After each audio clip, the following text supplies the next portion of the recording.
Tanaman kina, kalau di Kabupaten Bandung itu tanaman kina punya nilai sejarah yang kuat. Sekarang saya berada di sebuah tempat di mana tanaman kina itu tumbuh. Yuk, kita ikutin ya.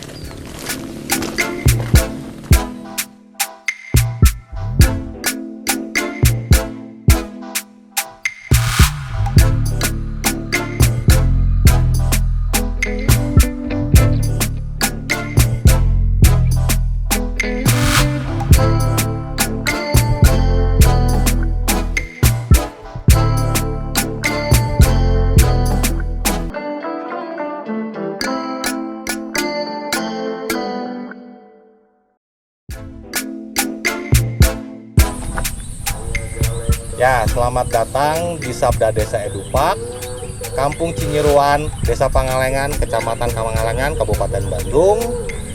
Di sini tuh tempat wisata dengan nuansa sejarah kina yang luar biasa kuat ya, Kang ya. Kang Ansam bisa diceritain nggak? Ini taman ini seperti apa? Oke.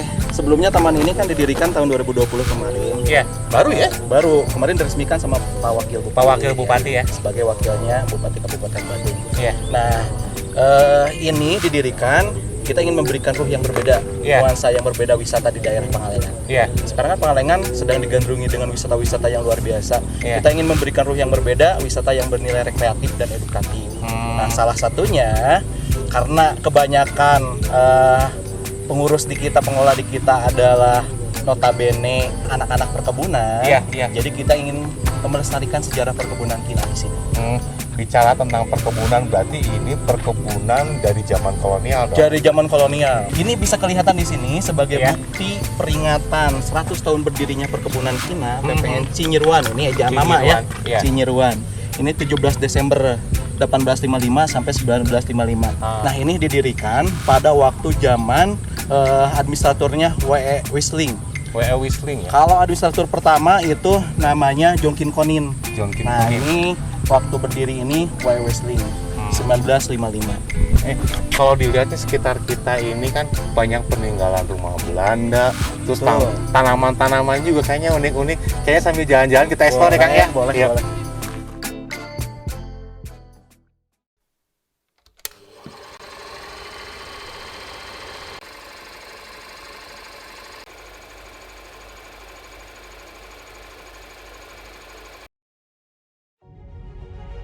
Kina merupakan pohon yang berasal dari pegunungan Andes, Amerika Selatan. Pohon kina tumbuh pada ketinggian 1050 hingga 1500 meter di atas permukaan laut. Dahulu, kina dimanfaatkan sebagai bahan obat penyakit malaria. Namun, seiring berjalannya waktu, kandungan alkaloid pada kulit kina digunakan untuk bahan obat influenza, disentri, diare, gangguan pembuluh darah, membantu pengobatan kanker, menyehatkan jantung, gangguan pencernaan, dan tonik. Masuknya kina ke Indonesia tak bisa dilepaskan dari politik tanam paksa atau kultur stelsel yang diterapkan oleh Gubernur Jenderal Hindia Belanda, Johannes Graaf van den Bosch pada tahun 1830. Sebelumnya, bibit kina telah diteliti dan diuji coba oleh seorang ahli botani Belanda, J.C. Haskell di Kebun Raya Bogor. Kemudian, Franz Wilhelm Junghun, seorang ahli medis dan peneliti kebangsaan Jerman yang mengabdi di Hindia Belanda, mencoba menanamnya di sebagian wilayah Tatar Priangan, seperti di Gunung Gede Sukabumi, Cinyeruan Pangalengan, Lembang, hingga Garut. Pada paruh abad ke-18, sebagian besar wilayah Hindia Belanda dilanda wabah malaria yang cukup mematikan, dengan rata-rata angka kematian 20 jiwa per mil. Tingginya kasus malaria membuat pemerintah Hindia Belanda menetapkan kina sebagai tanaman yang wajib ditanam masyarakat. Melalui Junghun, pemerintah Hindia Belanda mengembangkan wilayah dataran tinggi Priangan untuk ditanami ratusan hektar tanaman kina melalui perkebunan negara, sehingga pada tahun 1880, komoditas kina Hindia Belanda mampu menyediakan kebutuhan kina untuk industri kesehatan luar negeri. Pada tahun 1896, pemerintah Hindia Belanda mendirikan pabrik kina di Indonesia, yaitu BKF atau Bandung C Kinine Fabrik. Dengan berbagai inovasinya, BKF cukup mempengaruhi produk kina di Eropa dengan harga yang menguntungkan pangsa pasar Amsterdam dan membuat Jawa Barat berjaya sebagai produsen kina kelas dunia sampai dengan awal meletusnya Perang Dunia Kedua.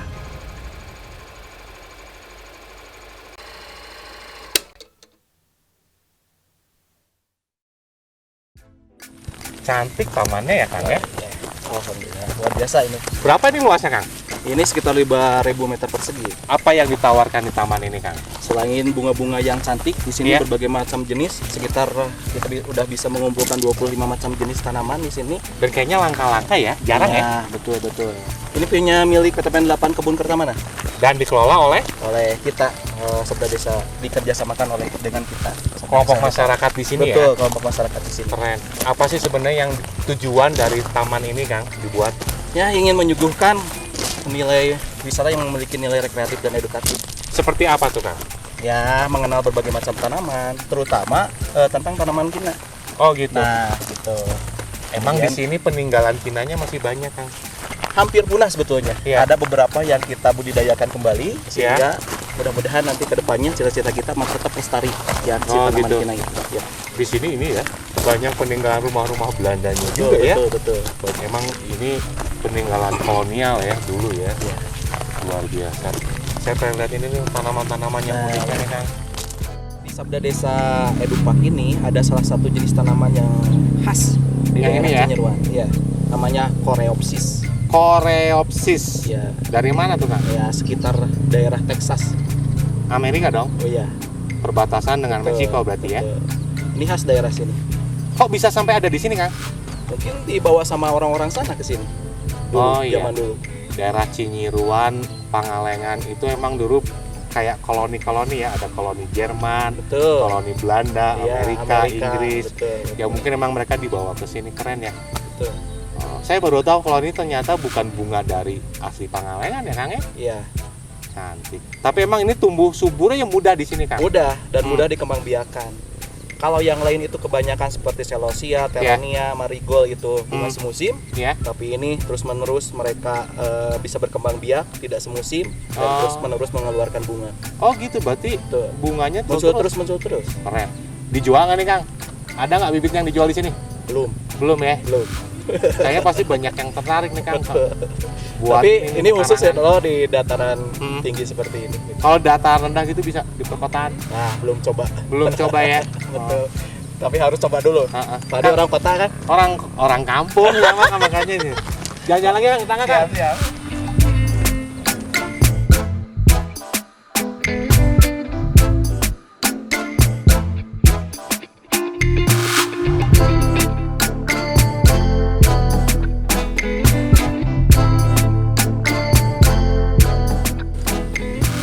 Kang, kalau dilihat di sini dari atas ya, landscape di sini tanaman dibentuk sedemikian rupa ya. Ada yang petunjuk mata angin, ada yang globe, ada yang seperti bulan itu ya. Betul. Emang itu tujuannya gimana Kang?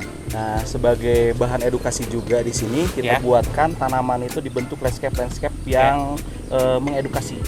Misalnya arah mata angin, Ya, kompas ya. ya. Kemudian matahari itu apa? Nanti dijelaskan kepada anak-anak yang mau yang bertanya. Ya. Kemudian ini arah mata angin, globe, bumi, misalnya kemudian bulan sebagai satelitnya bumi.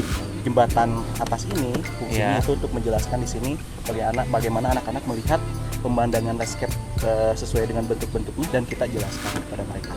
Ini kan baru setahun mungkin ya, berarti berdiri ya. Betul, setahun. Rata-rata kunjungan berapa Kang? Per minggu 500 sampai 1000 orang. Ramai juga ya. Ramai juga. Karena Ramainya di weekend dan Hmm, weekday. Karena mungkin menawarkan wisata yang unik, saya yakin. Yang berbeda mungkin. Berbeda ya? Ya, Belum berbeda pernah dengan ada yang di lain. tempat yang lain. Betul. Keren. Sambil jalan lagi Kang. Mantap Siap. banget nih Kang.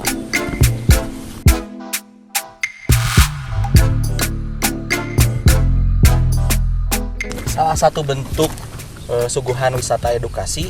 Di antaranya adalah adanya kolecer ini, kotak literasi cerdas. Kotak literasi cerdas Betul. ya Kang. Kita menyuguhkan berbagai informasi melalui buku, dari mulai buku tanaman, pertanian dan lain sebagainya. Anak-anak ada di sini. Siapa ini penyumbang utama dari buku-buku ini Kang? Perpustakaan desa dari Perpustakaan Perpusdes ya? Ya, Wih, dari keren. Perpusdes. Dan ini tempat apa nih Kang semua ini? Tempat outbound, misalnya mereka anak-anak bermain di sini. Oh gitu. Ya, sambil lesehan. Ah. Setelahnya beres kegiatan, kita edukasi dengan berbagai hal macam di sini. Iya. Mereka bisa nyantai-nyantai di sini, makan-makan, botram. Iya. Ya, suka botram ya tadi. Berarti emang ini ya menghadirkan sebuah cara baru dalam mengenalkan dunia literasi ke anak-anak ya. Betul. Membaca di alam terbuka. Iya, tapi- Kalau buat saya sih Kang di sini tidak hanya untuk jadi taman literasi tapi objek wisata ngaliwet ya. Betul. Keren, Bagus.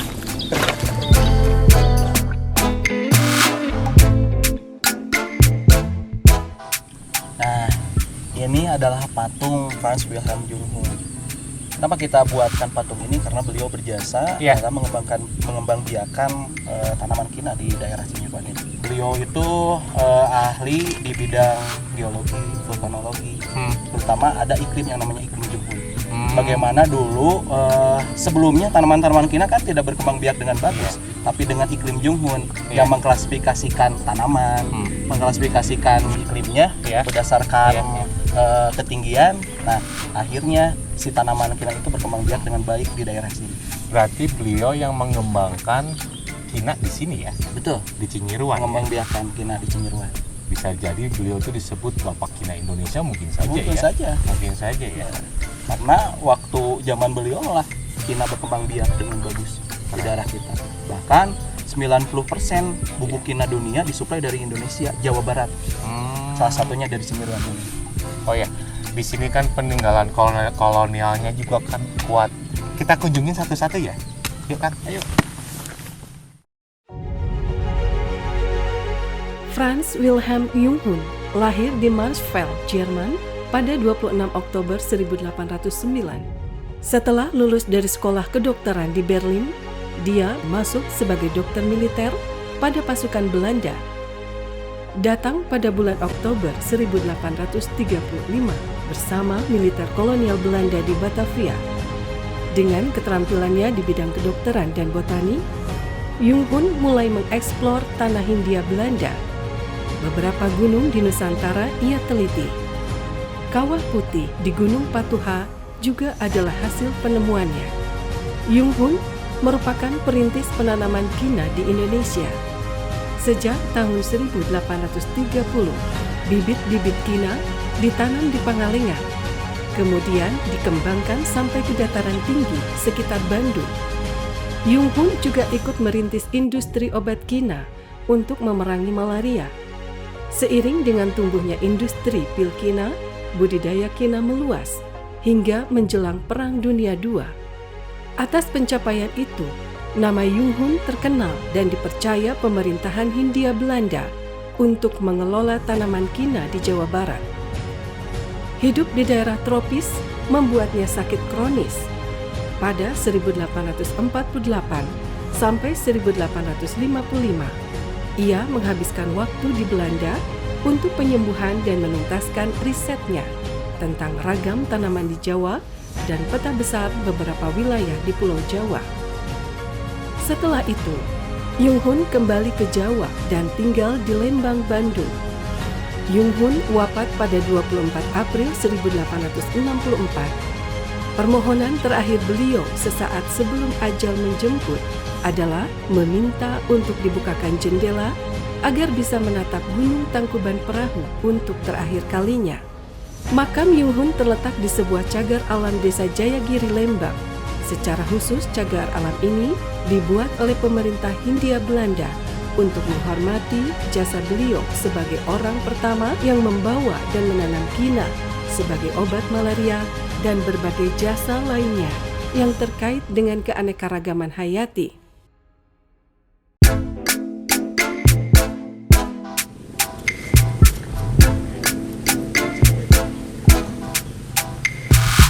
Ini tempat apa nih Kang? Ini salah satu pemberdayaan masyarakat khusus Kampung Cinyeruan ini. Iya. Di sini ada budidaya stroberi, kemudian kopi juga, termasuk budidaya khas kearifan lokal di sini yaitu Nyeruan sesuai dengan nama kampungnya. Nyeruan. Kampung Cinyeruan. Nyeruan tuh apa, Kang? Lebah. Lebah ya, lebah madu. Betul. Hektarnya banyak, bunga. Kemudian di sini bunga kopi, bunga stroberi dan lain-lain ya. Iya. Pohon-pohon di sini. Nah, kita juga membudidayakan sebagai kearifan lokal di sini, kita membudidayakan lebahnya bersama masyarakat di sini.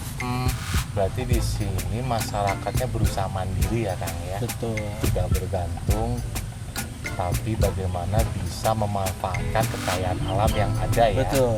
Keren. Saya pengen lihat Nyeruannya, Kang, seperti apa, Kang ya? Nanti lihat.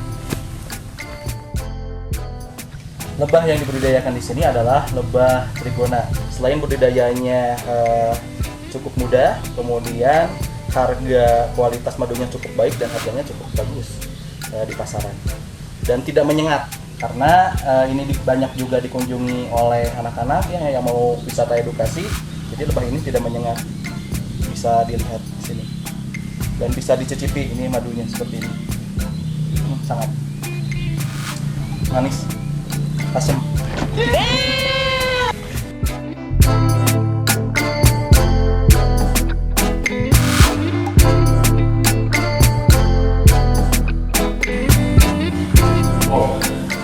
Lumayan serem ya. Iya. Udah ditinggal berapa lama nih, Kang? Lumayan puluhan tahun ya. Ratusan mungkin malah ya. Waktu dulu kan masih dipakai, dipergunakan oleh karyawan perkebunan.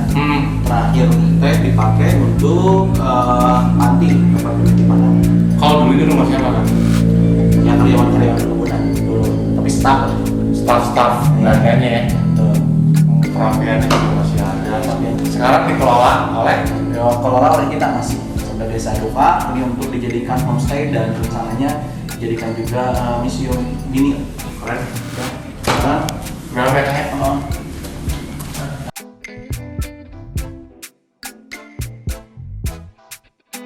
nah ini desain rumahnya, dindingnya tidak pakai batu bata tapi pakai batu semua. Di atas bisa kelihatan abibnya juga pakai batu. Jadi kita akan mempertahankan kekhasan rumah Belanda ini.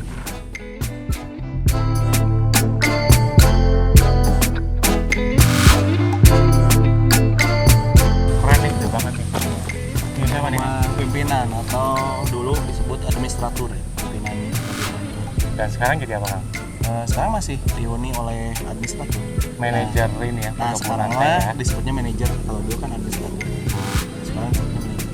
Cuma kalau sekarang oleh ini ya, manajernya bangsa lokal ya. Iya. Keren. Saya kayaknya kalau nongkrong di sini betah nih, Kang. Asik banget. Jangan lagi, Kang. Kita tuturin tempat yang lain. Rumah siapa nih, Kang? Ini bekas rumahnya pebetanis terakhir Belanda di perkebunan ini. Oh iya, Namanya Gerard Alfred Kamp. Gerard Alfred Alfred Kamp Kamp. atau orang sini biasa memanggilnya dengan Tuan Kup. Sekarang diisi siapa, Kang? Diisi oleh Cinder Abdelin, Sudah Abdul itu apa? kepala bagian. Kepala bagian perkebunan teh. Iya, perkebunan 8 tahun pertama. Kinti-kinti ya, Kang ya? Ayo. Kesannya serem gini, Kang ya? Iya. Tahun berapa ini dibangun, Kang? Ya sekitar 1900-an ya. Nuansa ini ya, nuansa kolonialnya kerasa banget ya. Betul. Ini kayaknya kalau misalnya yang suka doyan konten-konten horor ini seneng banget dibawa-bawa ke sini ya. Keren, keren. Kita sambil jalan nih, Kang ya. Betul, siap.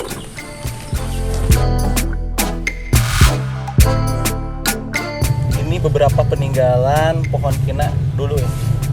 Ini umurnya berapa tahun nih, Kang? Kalau ini biasanya 5 tahun atau 10 tahun bisa panen sebetulnya. Oh gitu. Ya. Berarti sisa pohon-pohon kina yang ada di Betul. sini tinggal berapa pohon? Kurang lebih 100 batangan ada di Masih sebelah ada sana. ya? Masih dipanen? Ya enggak lah. Ya, jadi liar aja gitu ya? Liar aja. Batang bawahnya pakai sulibra, Hmm. kemudian ini kina batang atas. Kenapa harus ada kina Karena sulibra? Pasti kan gitu ya di Ya, sampingnya gitu ya. betul. Kenapa sih, Kang? si kina itu memerlukan apa tunggalnya si sulibra. Jadi, Agar tetap hidup. ya agar tetap hidup dan kuat. Hmm. Cengkram ke bawah. Nah biasanya kan panen. Ya. Kalau panen misalnya ranting-rantingnya nanti tumbuh lagi. Ah. Misalnya ranting ini misalnya udah bisa dipanen di gergaji, Ya. kemudian ditumbuk-tumbuk, diprek-prek ya, Ya. sama pekerja itu, kemudian dijemur, setelah jemur digiling jadi bubuk. Itu yang diambil, daun kulitnya diprek-prek, kemudian dikelupasin ini kulit-kulit. Buat yang nggak tahu nama diprek-prek itu bahasa Jerman ya, dihancurkan sampai tipis-tipis. Betul. Kang, ini makamnya siapa Kang? Makam yang tadi diceritakan, General Albert Cup. Ini makamnya. Ada yang unik dari beliau Kang? Seperti orang Belanda yang lainnya, mungkin dia Iya. berbadannya tinggi, berkumis gitu. Namun di sisi lain beliau tidak punya teman wanita ya. Nggak Kata punya orang-orang. pendamping gitu Nggak Kang? punya pendamping hidup. Oh, Hanya ditemanin sama boneka. boneka perempuan Iya, besar. besar. Oh, jadi dia nggak punya istri. Betul. Dan sekarang bonekanya di mana Kang? Menurut cerita masyarakat itu dikuburkan sama-sama dengan beliau Oh, berarti bonekanya juga di sini ya? di sini. Oh, jadi kalau mau tahu itu boneka apa sebenarnya ya interpretasikan sendiri aja ya boneka apa.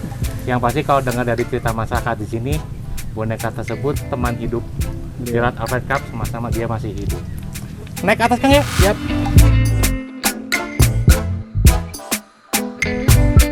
Ciri khas ya Kang ya, Pangalengan. Keliling kita ini perkebunan teh luar biasa. Kita mau kemana lagi nih Kang? Ke atas bumi perkemahan, namanya Sinhona Leisure Camp. Sensona Leisure Camp. Pengen ke sana Kang? Boleh. Ayo.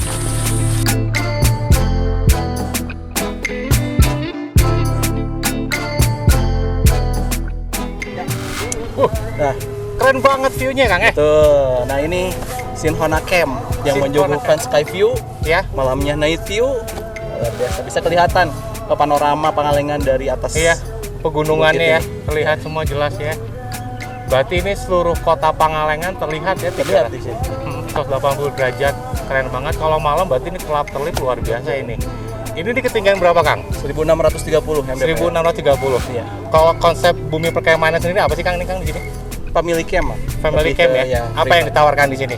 Kalau misalnya kita nih keluarga datang nih, Ya, apa aja yang disediakan fasilitas di sini? fasilitas di sini selain kopinya, Kopi. ada kopi disediakan. Kemudian di sini udah tersedia WC juga, WC. aman gitu ya. Di Tenda? sini.